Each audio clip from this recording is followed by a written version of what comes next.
kegiatan. Tunggu dulu. Perkenalkan, nama saya Gusti Angga Punggi Vena Perbaika, absen 6 dari kelas 7B.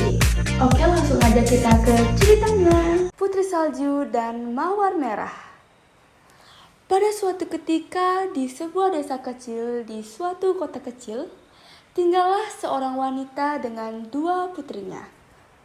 Mereka bernama Putri Salju dan Mawar Merah. Putri Salju adalah orang yang pemalu dan baik hati. Dan Mawar Merah sangat energi dan menyenangkan. Selalu mencari cara untuk membuat kekacauan. Hati-hati Ros, jangan terlalu cepat. Aku baik-baik saja, Ma. Aku akan menjadi... Sudah aku bilang kan. Putri Salju dan Mawar Merah akan membantu ibunya setiap hari. Dan di penghujung hari, ibu mereka akan menceritakan sebuah dongeng. Mereka memiliki kehidupan rutin yang normal sampai awal musim dingin di mana segala sesuatu mulai menjadi lebih menarik. Suatu malam, ibu mereka sedang membacakan cerita untuk putri-putrinya. Mereka mendengar ketukan di pintu. Ketiganya terkejut. Mereka memandang pintu dengan khawatir tentang siapa yang ada di balik pintu. Jangan khawatir sayangku, mungkin hanya orang lewat saja. Mama akan pergi memeriksanya. Tidak Mama, aku saja yang melakukannya. Beruang! Mama! Oh tidak Tuhan, apa itu? Oh tolong berhenti. Apa itu? Tolong berhenti berteriak, aku hanya beruang. Tenanglah. Tolong berhentilah, telingaku sakit. Aku hanya meminta bantuan kalian. Aku kedinginan dan aku kelaparan. Mereka semua berhenti berteriak.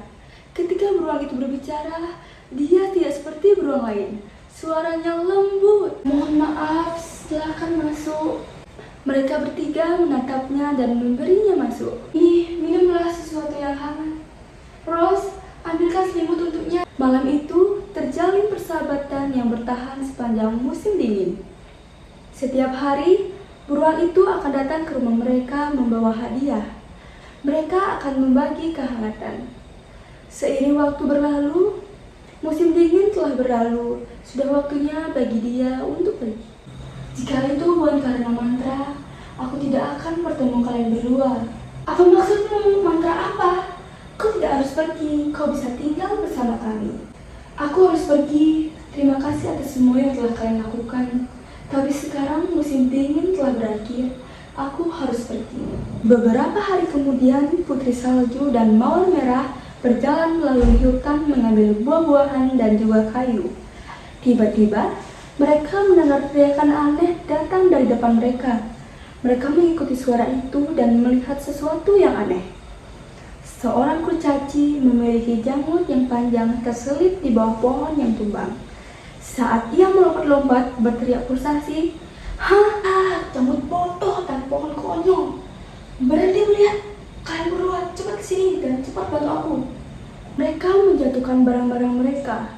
Bersama-sama mereka mencoba mengangkat pohon, menarik dan mengangkatnya. Keduanya menyerah.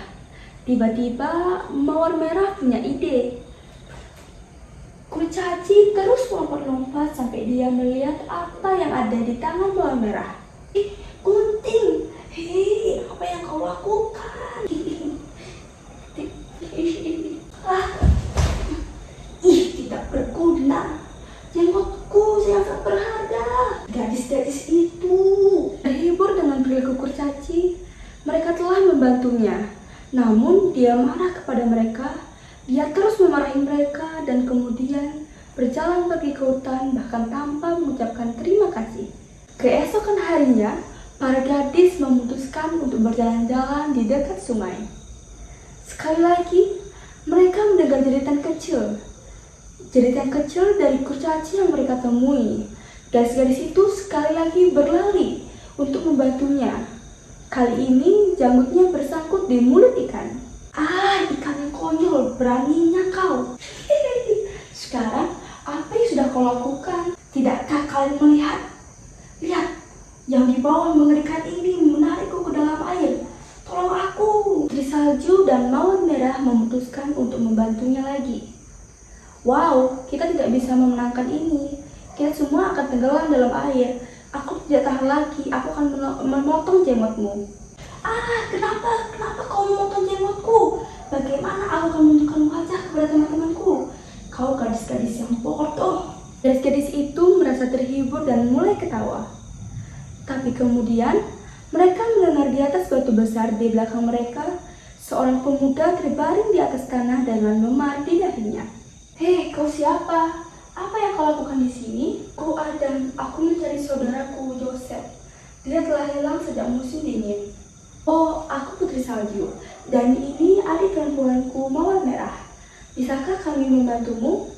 Dia berjalan di hutan dengan sekantung permata. Namun di sepanjang jalan dia menghilang. Aku hanya melihat beberapa makhluk yang membawa tas permata yang serupa. Ketika aku mencoba mengejarnya, dia memantraiku dan aku tidak bisa melihat kemana-mana. Aku pergi dan aku terjatuh menabrak kepalaku di batu ini. Aku menyesal mendengarnya. Kami bisa membantumu. Ketika para gadis berjanji untuk membantu sang pangeran, dia merasa terhibur. Tetapi pada saat itu mereka bertiga mendengar suara menderu keras. Itu datang dari jauh di dalam hutan di belakang mereka. Bertiga menaik kuda dan berlari ke arah suara teriakan itu. Dekat dengan suara teriakan itu, mereka melihat kurcaci dikejar oleh beruang saat keluar dari gua. Tolongkan aku, tolong! Itu teman kita beruang. Kenapa dia mengejar kurcaci? Aku tidak akan mengampunimu. Kau sudah memantaiku dan mengambil tas permata milik saudaraku. Dan Adam pun berlari sambil membawa pedang. Namun, kurcaci seketika berubah menjadi besar dan melempar pedang itu. Wahahaha, apa yang kalian akan lakukan? Kalian tidak akan bisa membunuhku.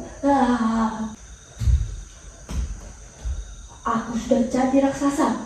Kalian tidak akan bisa lari. Cepat ambil pedang itu dan beri pangeran.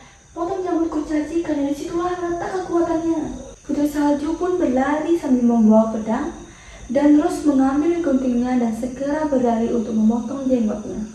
Ayo cepat, ayo! Pangeran Adam pun berhasil memotong janggut kurcaci dan kurcaci itu berubah menjadi binatang kecil. Selain itu, terlihat di belakang cahaya yang sangat silau. Ternyata beruang itu adalah adik seorang pangeran yang dikutuk oleh kurcaci menjadi beruang. Kisah sang pangeran dan adiknya sangat senang karena sudah lama tidak bertemu. Selain itu, pangeran dan adiknya sangat berterima kasih kepada Putri Salju dan juga Mawar Merah karena sudah membantunya. Selain itu, Putri Salju dan juga Mawar Merah diundang ke pesta kerajaan untuk makan malam.